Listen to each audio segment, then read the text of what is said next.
thought today we might do a video on how to create your own spells, how to craft your own spells. So I do this with mine all the time. I like to take a spell that already exists and make it my own. You may take the foundation, the structure of a spell. So, because some of you may think you may go through these pages of different spell books and think, well, that's okay, it's close, but I want something that's like truly mine. Just spellcrafting from just spell books from authors and doesn't always feel creative or deeply personal, even though you can get some good information with them.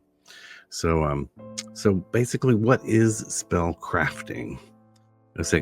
So before we get into how to create your own spells, let's talk about what a spell actually is. So at its core, a spell is a focused intent.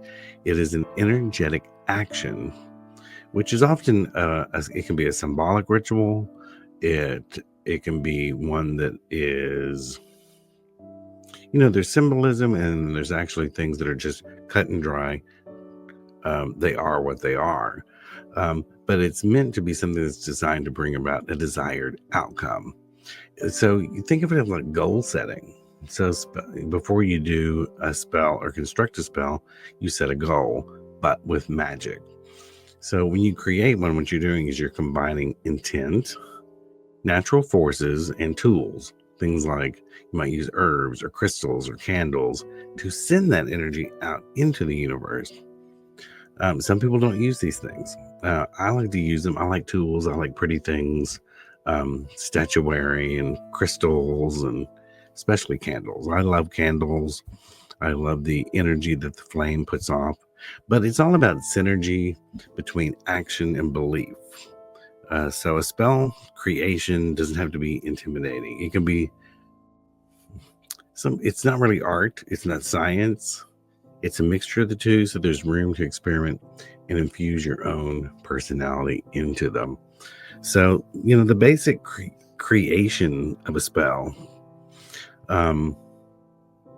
it sort of has like 3 key steps. And I'm looking at my notes, by the way. I don't want to leave anything out. So when I'm really talking about something, I take notes. One is intention setting, and this is your foundation. Some people will say, lately they've been saying intention isn't the be all end all, but it's a big part of it. You have to put some energy into it, otherwise your spell won't have focus. So you ask yourself, what do I truly want to achieve? What do I want to happen? Am I doing protection magic? Am I doing love magic, or for courage or prosperity or money? So you have to be really specific in, this is the direction I want this to go. So you wouldn't just say, I want happiness. What does that mean?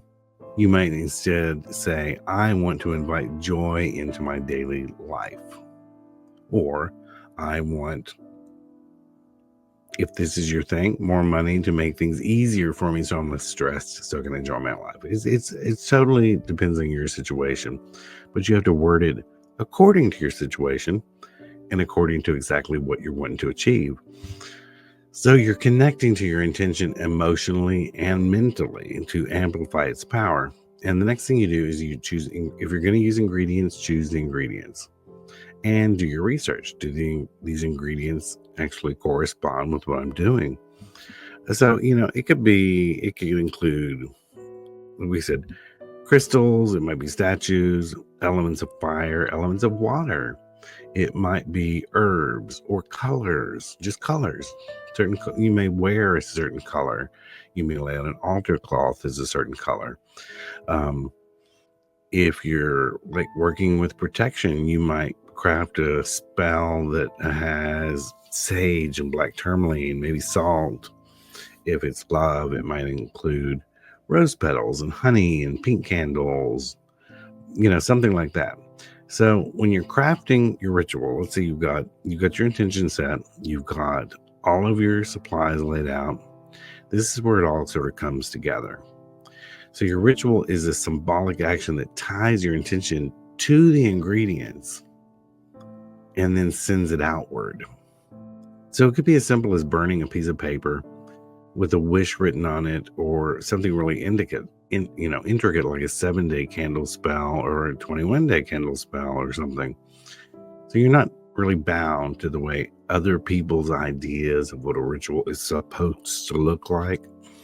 Um, if you have the privacy, speak out loud, visualize your intention, maybe chant a few words that audibly say, "This is what I want. This is what I'm doing." So those are the basics of crafting one, or what you need with it. So what words do you say? I always tell people, hey, listen, we're not watching an episode of Charmed. It's not going to have to rhyme.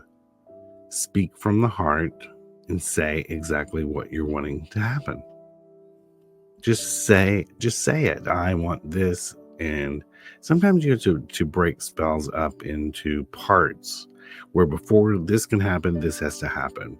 So a spell may be multi-part, or you may word it that way, where first attack this, then go after this, then fix that, so I can get the thing that I want. But if you're not a seasoned spellcaster, start with simple spells. I mean, you don't have to orchestrate this elaborate 3-hour ritual under the first full moon, your very first time. So try something small and manageable. Like you could do a cleansing spell with salt water, or a manifestation spell with a single candle and your own breath or your own voice. One tip would be keep a journal, because we think we're going to remember everything and we don't. So keep a journal, write down all these processes, the ingredients you used, and go back and write the outcome. What happened? Did anything happen? If it happens 6 months later, go back to that journal. You've recorded it. You've forgotten exactly how you did and what ingredients you used, but you recorded it there. And now you can go back and say, hey, well, this turned out, or nothing really happened. Maybe look at the spell. Is there something you left out? Do you need to have more focus on it? It also helps you create better spells in the future by looking back at these and seeing what worked, what didn't. And some people will actually keep a journal, more of a journal than a grimoire or a book of shadows, because some practitioners only put in their book of shadows spells that worked. So they keep this separate journal to see what worked, what didn't, what kind of worked, what's a little off. So, and always trust your intuition, because if something feels off in a spell while you're creating it, change it. I mean, your personal connection to the ritual is what makes it more powerful. So don't force someone else's style or their formulas if it doesn't resonate with you. And always work with the energy of the moment. This means syncing your work with, it could be the moon phases, the days of the week, or the seasons. Some people don't do that. Some people do the work when they need the work. But it helps you learn those too. I mean, learn the phases of the moon. What do they mean? Which are the best times to release energy, the time to build energy. So those are some things you could do. Let's see. I don't know, mistakes to avoid. Is anything ever really a mistake? I would say if there's going to be any mistakes, it would be being vague. Just like I said in the beginning, a general statement of like, I want to change, isn't likely to give you any results, or if anything, any clear results. So be specific as possible about what you're wanting. And let's see, what else would I think of? It would be maybe overthinking it. Overthinking a spell could do it, because you're like, I have to do this step and I have to do this step, and you are so caught up in the process that it's sort of like an acting job where you didn't know your lines, so you're reading a teleprompter or something, instead of really being in the moment of forcing your energy into casting a spell. So don't overdo it to the point where you've got to remember a script or something. And also personalize your spells. You can do things to personalize them by using things that mean something to you. Maybe there's specific symbols or items that have something to mean to you. Maybe it's an old stuffed animal that has you have a connection with. Maybe it's a certain scarf or something that you wear. You feel more empowered when you wear it. So wear it when you do that. Um, and don't be afraid to switch out things. Let's say if someone's a vegetarian and or more like a vegan and they don't want to use honey, they may choose an ingredient that's similar, but still sweet. So, you know, that's aligning to your own values, which also changes your intention. I think it amplifies your intention. Um, so I think I pretty much covered everything I think there is about crafting your own spells. Now, writing your own spells, that's a different topic. I would say look at spells that are out there,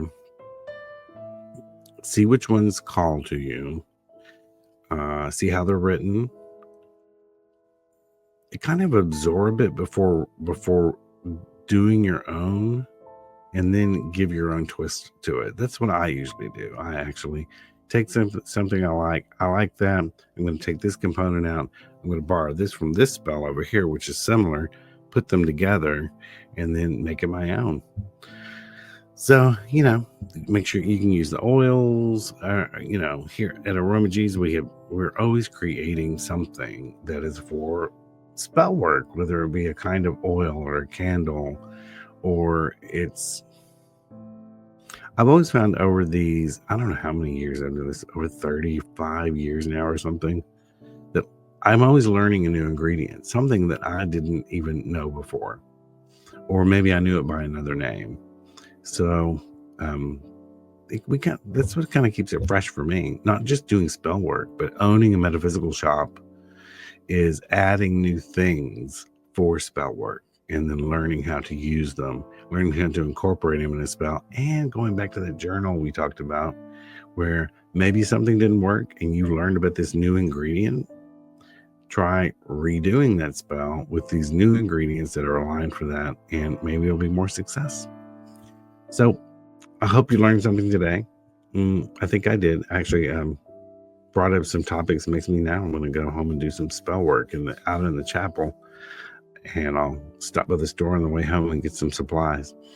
So if you need any spell crafting supplies, go to our website, aromags.com or aromagsbotanica.com. That's AROMAGS.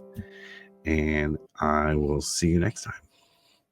This is Papa G. Bye-bye.